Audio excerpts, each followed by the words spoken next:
Well, thanks for joining us again for another Meet Another Therapist. Today we have gone to Berlin and we're talking to Zuriel who originally started his practice, his training in Israel before moving to England and then eventually moving over to Berlin where he now resides. So it's interesting to hear another story from another part of the world and how soft tissue therapists are coping with COVID-19 and enforced lockdowns. Hope you enjoy. See you on the other side.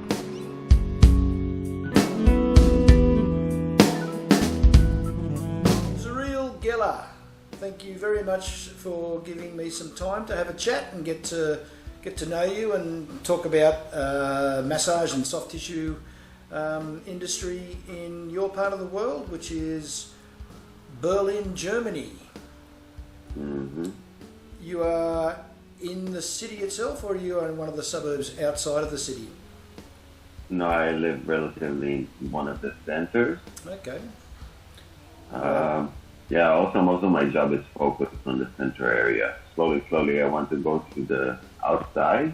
Right. I believe it's the areas that most of the people tend to neglect. Right. So, yeah, slowly spreading myself just like the corona, you know.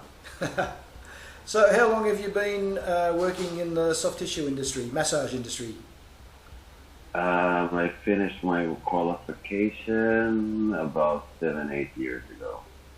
Okay, so that makes it, what about 2012, 2013? Well, yeah, sort of. Is the training done by private training organisations, private colleges, or is it set up through the education system, higher education system? First of all, my qualifications I did in Israel, for a private sports school. Okay. Called Wingate. It's relatively considered the high learning for sports medicine and sports training. Right.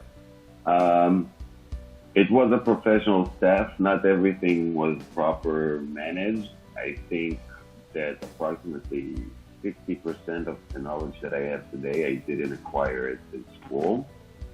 I think the things that they don't teach you at school is a lot more how do you literally develop yourself and how do you handle with clients. Like, I'm sure 90% from the world population has been through those unpleasant situations with clients that send their hands touching themselves and all those kind of things. I do believe that in this field especially, you have to be prepared for everything. Whether if you're going to teach to massage and to treat someone which is like a world-class athlete, or is it just like the friend from around which he likes you too much? I think those parts should be more intended. I often say to people that the difference between a sports massage or a sports injury and as you said, one of your friends having a sore shoulder, the difference is the rehab is exactly the same. You fall off a horse and break your arm, it's a sports injury. You fall off a ladder at work and break your arm, it's a workplace injury. But the rehab is exactly the same. The difference is the mindset of the athlete who wants to get back up on the horse way too soon, and the worker who maybe wants to take a little bit more time before he gets back up on the ladder. But the treatment protocols are identical. It's the mindset that is different, isn't it? That is so true. Yeah. Both of them eventually want to get healthy. Yes, exactly. So yes, the difference between working with athletes and working with the general public. I think one of the main differences when you're working with athletes is that they are very good at being able to tell you exactly what's going on. whereas somebody who is not as tuned into their body tends to say, oh yeah, I got a pain in the back here, whereas an athlete will say, as I'm bringing my arm up into this position, as I'm about to throw the ball, it grabs me right there. So you get that much quicker assessment process. Mm-hmm. He knows his body a lot better. Yes, absolutely. So I was doing a bit of research on you last week before everything fell apart, and you seem to be into quite a lot of different sports from what I see, ranging from inline skates right up to Shotokan karate and capoeira, and what else are you into? Mixed martial arts? American football, yoga still. Running is not my favorite, but still. You're a qualified coach with American football, is that right? Yeah, I did it in Israel. Oh, okay. Israel, like, I had like just before I migrated from Israel, my last year was full American football. I was like the sports massage therapist for the younger team. I trained with the older team. Yeah, it was cool with American football. It's a big competition in Israel? Slowly, like in the last, if I recall right, it was like 12 years, there was like in training for like 200% in the league. Right. So basically we started with 4 adult teams. Nowadays, if I remember right, it's like 11 or 10 for adults and another 7 for youngsters and another 2 for like till 12 o'clock or something. Until 12 years old, something like this. Completely not sure. But yeah, I totally recommend everyone try that sport. And especially for therapists, over there you see so much interesting pathologies. Yes. And the beauty of working with teams like that is that you are there to see the injury when it happens, so you've got a much better understanding of the mechanism of injury, which will help you to guide them through their rehab and their treatment as well. Most of their injuries are acute, so you know exactly what has happened. If you have like a chronic injury, well, American football don't really survive that much. Usually their body is fading out pretty much early. So chronic pathologies, I think you can see less, but you know, it's a sport that covers up everything. Even like you need to know if the person in front of you, the athlete, is like super injured and much as still wants to go back in the field, and you know it will do only damage for him. You know, you need to be sometimes those tough mom that tells him no, you can't go to play, and hates you for it. And once you've dealt with the athlete, you then have to go and deal with the coach. Yeah. Thank God the coach that I worked with was always like me, you know. Thank God. But yeah. So far until today, knock on wood, I didn't have any coach that was, you know, bumping my head all the time.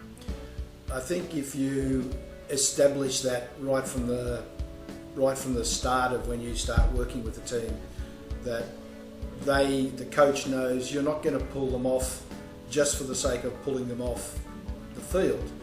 You're looking after, you have a duty of care to manage that injury, and if you're able to strap them up, tape them up, whatever, to get them back on the field, you do your best you can. But if it's not appropriate to do that, there's no argument, and that makes life a lot easier. Well, for the short term, it makes it a lot harder because then you need to explain yourself to all the managers and stuff. But for the long term, you know, it will save his life, it will save his knee probably, Absolutely. and will save his career. Yeah. So what made you decide to study massage? I always did sports, as we talk about it. And I always had those situations when I got injured and I went to therapists, all kinds of. And massages were never really my big enthusiasm. I always went to my doctor. She was always doing those dry needling. She would Okay. make me like a voodoo doll. All my muscles were jumping, and everything was basically okay until I finished my army. I finished everything, and my mom asked me, "Do you want to go and study something?" Specifically, it was that time that I practiced more the American football than all the other types, and I also injured one player, like completely by accident. You know, like was a very good tackle. It had its action, and then I decided that if I'm already like for martial arts, I know how to injure people. I have a little bit idea, Yeah. and I told myself, okay, you know how to injure, good. Now you need to learn how to make it better. And slowly, I realized that it makes me happy. That I love muscles, I love human, I love to help. Like, hey, massage therapist, let's do that. So And- you went to England to study. No, Israel. I learned in Israel. Oh, okay. Yep. And then added to that knowledge by more studies down the track. Is that right? Yeah. Slowly. I always had this question when, like for martial arts, you always know where are the hit points, like where you can get more points where you're hitting. Yeah. Then I realized that for every point, like this, there is the sense. Like it makes sense why it's a hit point. So back then I could have known like where to hit. Now I can tell you also why it feels like this afterwards and how you can make it better. Yeah. So the initial training you did in Israel, how long was that? How long did that last for? The sports massage therapist was approximately a year and a half, something like that. So If you added like all the subjects, yep. there it was like 2 years, something like this. Okay. Did you feel as though once you finished that your training was adequate enough to let you loose on the general public and athletes? I can tell you 100% no.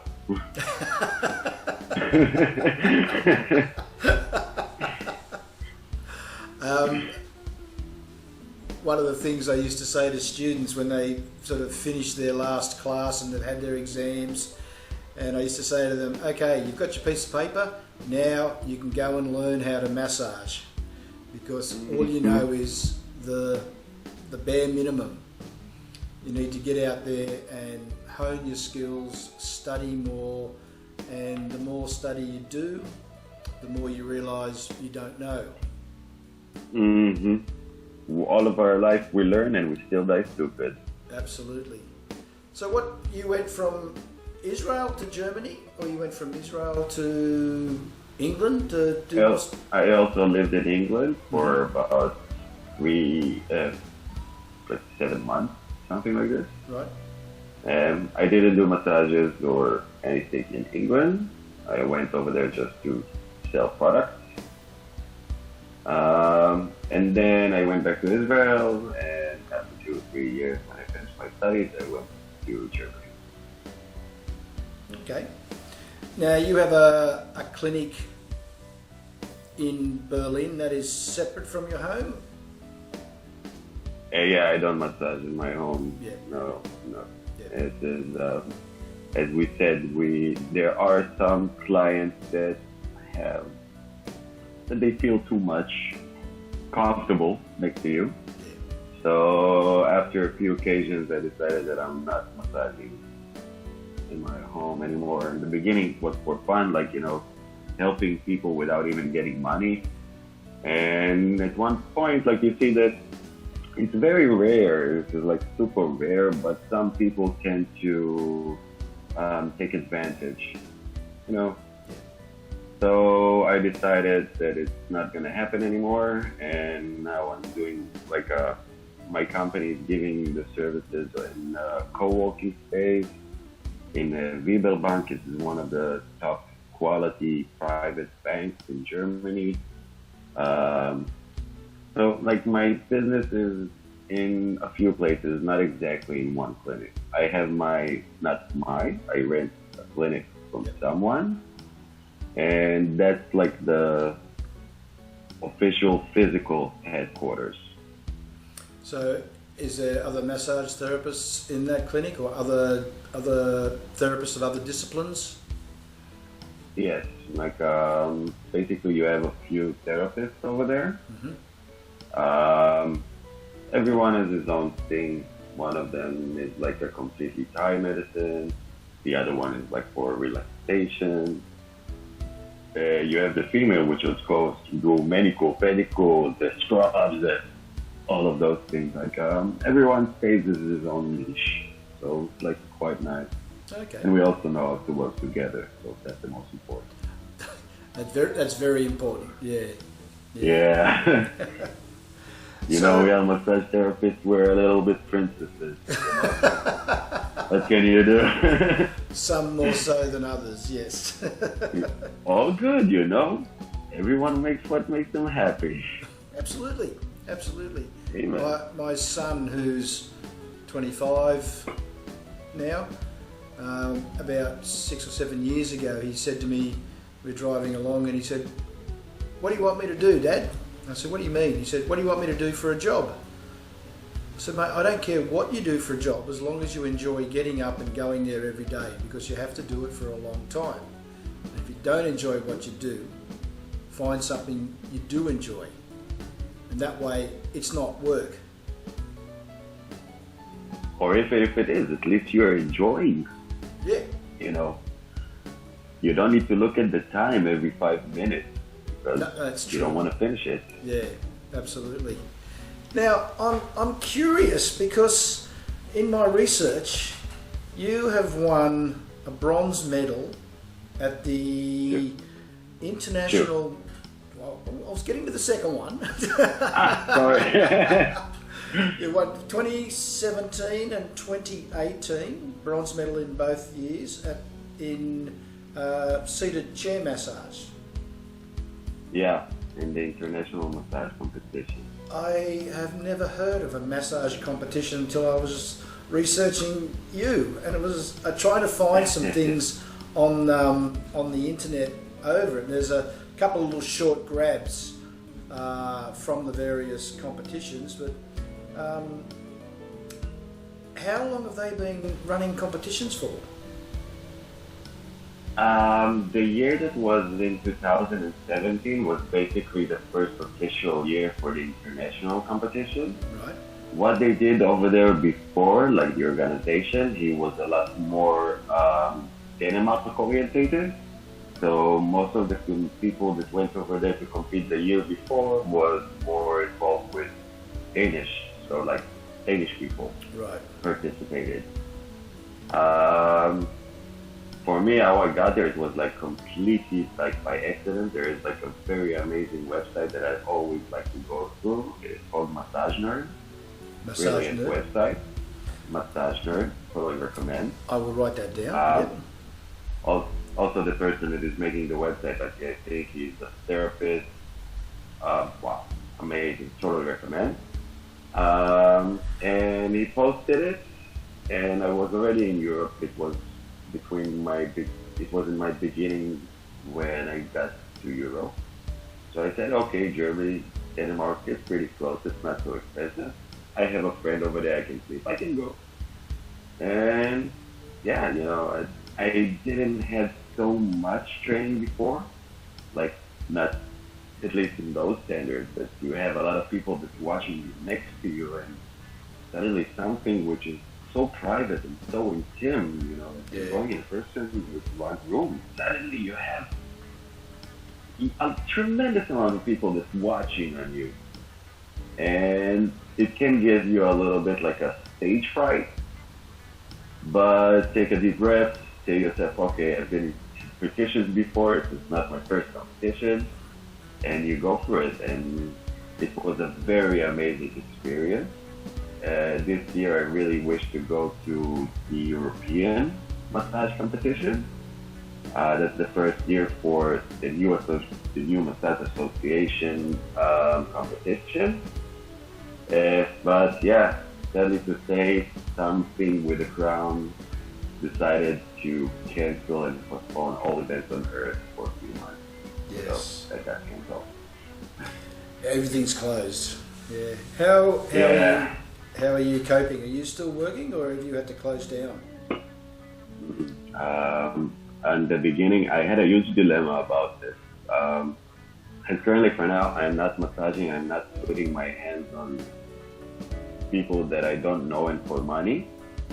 And I do work a lot on everything that I wanted to do before. It's like to change my website, to file all of the things that I wanted to do before and I never had time. You know, solo practitioner, it's like either you do it or either nobody will do it. So I found it was an amazing time to put everything into balance. Yeah. I pulled part of my electric table apart to get some repairs done to the upholstery, and yeah, I got that back today, so it was all back together again. We are allowed to go back to work now, as of Okay. last Thursday, but I'll probably wait. I'll probably wait till next week, just to let it settle down a bit more. Because we also have to implement a whole lot of infectious disease controls as well, which we were doing mostly before all this started. But then, yeah, it's a crazy time. But the one good thing about it is there's no bombs dropping, there's no bullets flying around, and then we will all come out the other side. There is no fire. Well, there was earlier on in the year. There was. Yeah, yeah. We were lucky here, but yeah, other parts of the state copped it. So yeah, it's going to be interesting to see how people do respond to whatever changes are made. And I was talking to a colleague the other day, and he's gone back to work as of Friday. I think he started back again. But he is allowing a half-hour gap in between every client, so he's got time to clean the room, clean the table, clean the light switch, clean the door handles, blah blah blah blah blah. Make sure all of that is done. So yeah, it's going to be interesting. I find it very, and I know that usually you're supposed to ask me, but I find it super interesting, and I would really happy to ask. Like also as a self-employed, I hear about a lot of situations that what happened with solo practitioners in around the world.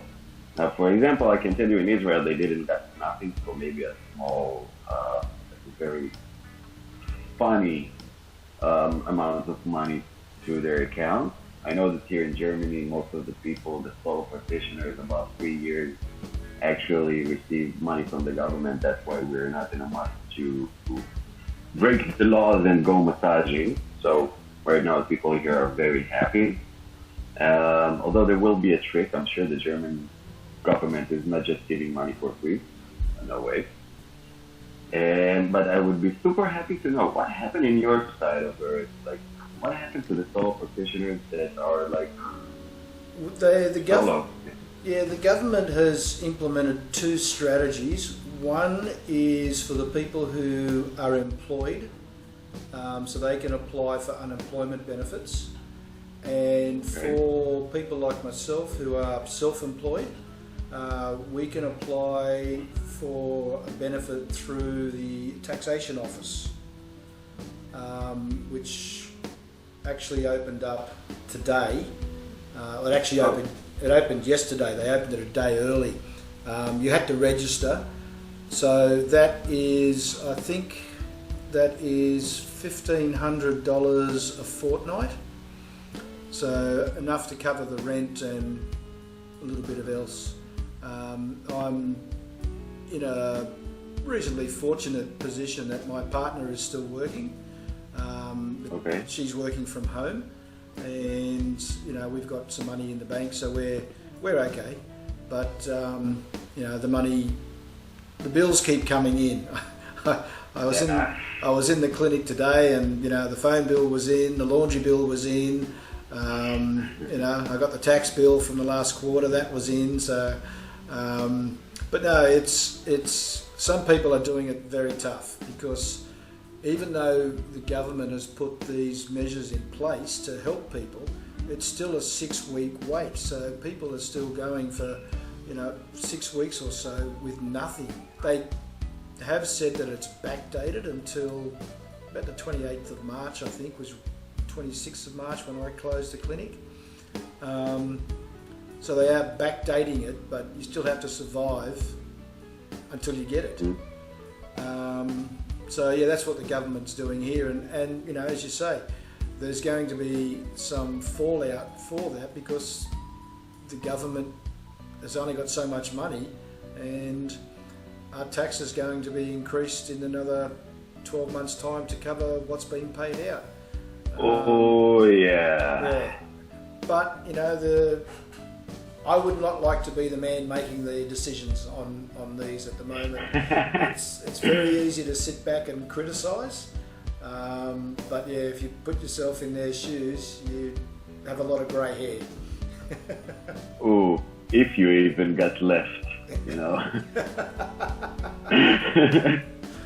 So, pardon me. Yeah. So, where do you see the massage industry heading in Europe and in Germany in particular, where you're based?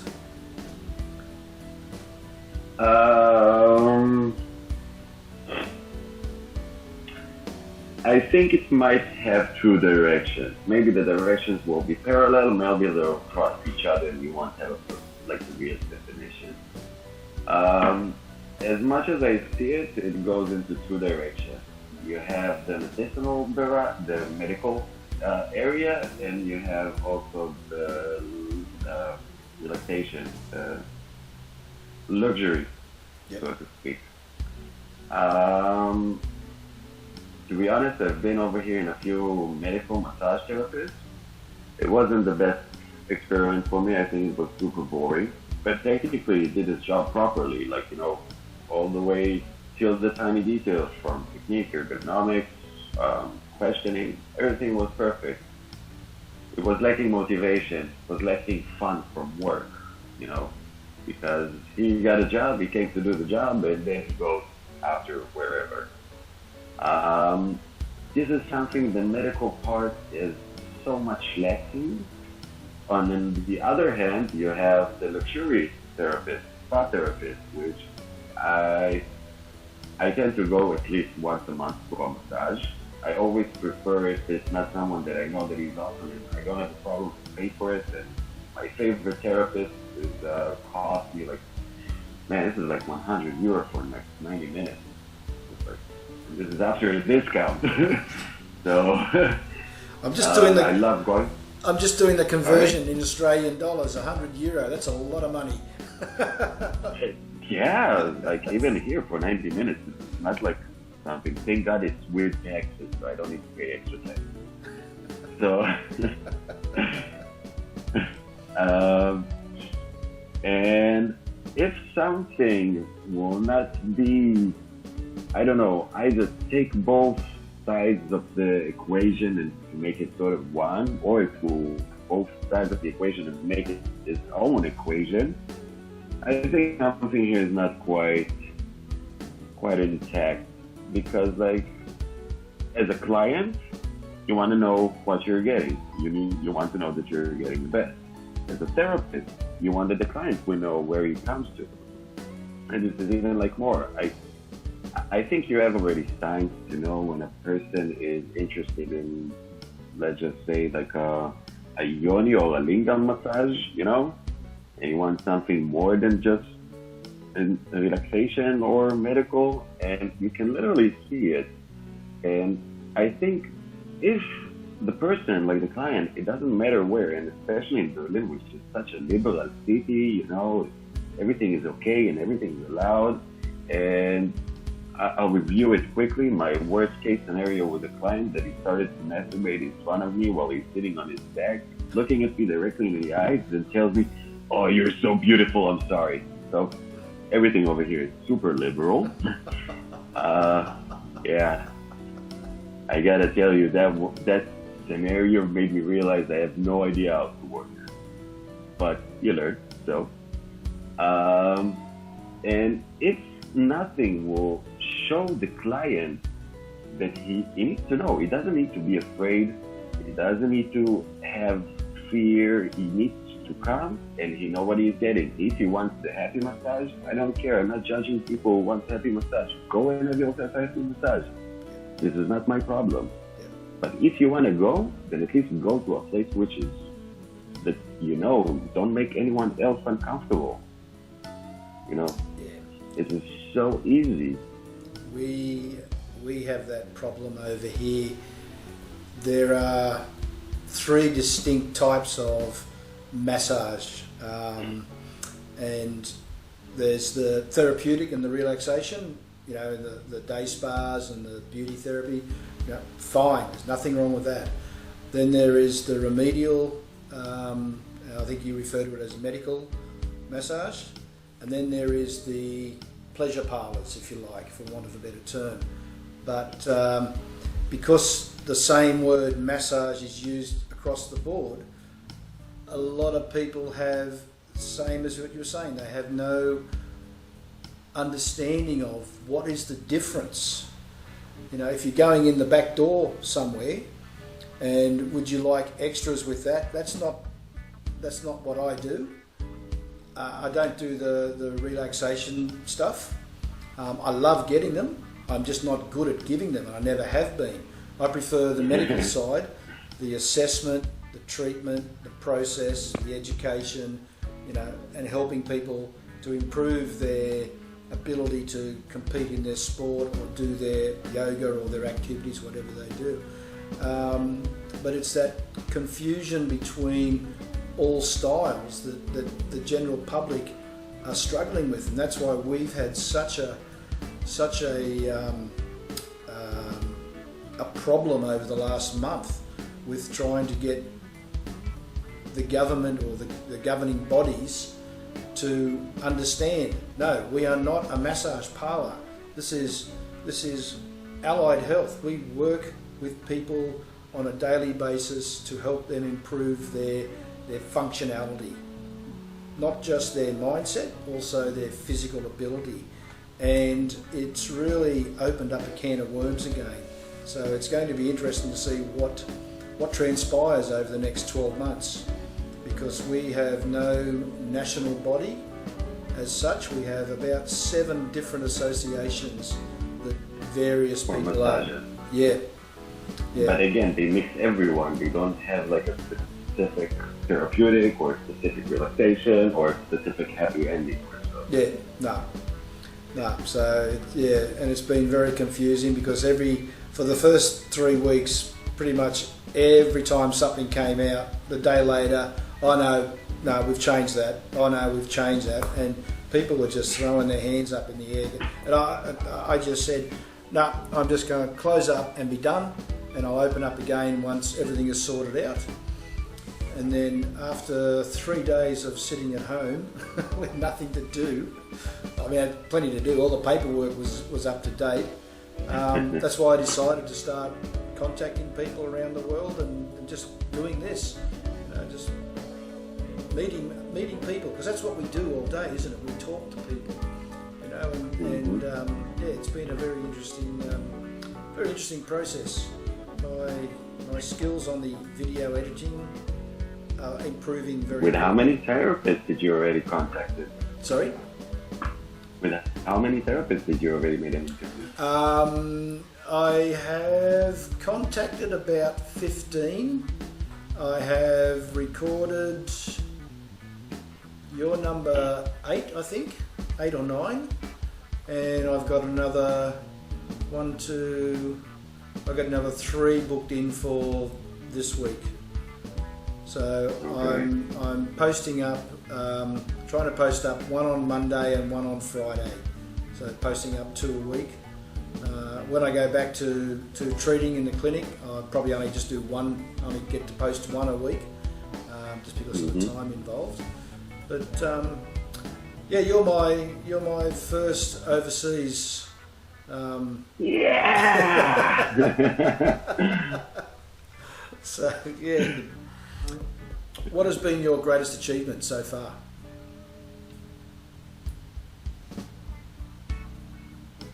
Whew. Wow.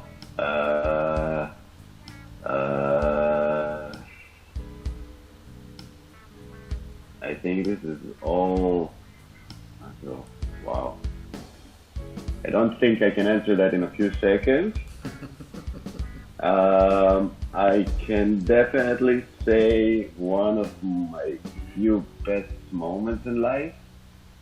It's not necessarily my job, all the time in my job happens, but you know those moments that somebody that you know and you care about them, you don't necessarily love them, you know, it's not necessarily in full contact in your life.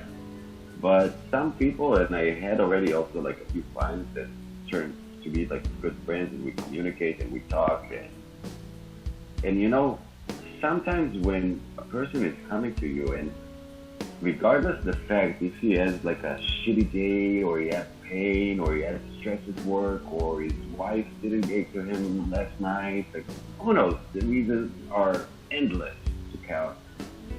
But there is no feeling better when you know that you're ending the interaction with a person, and then you see here those 3 small lines that you know that he's really happy, that he's really smiling.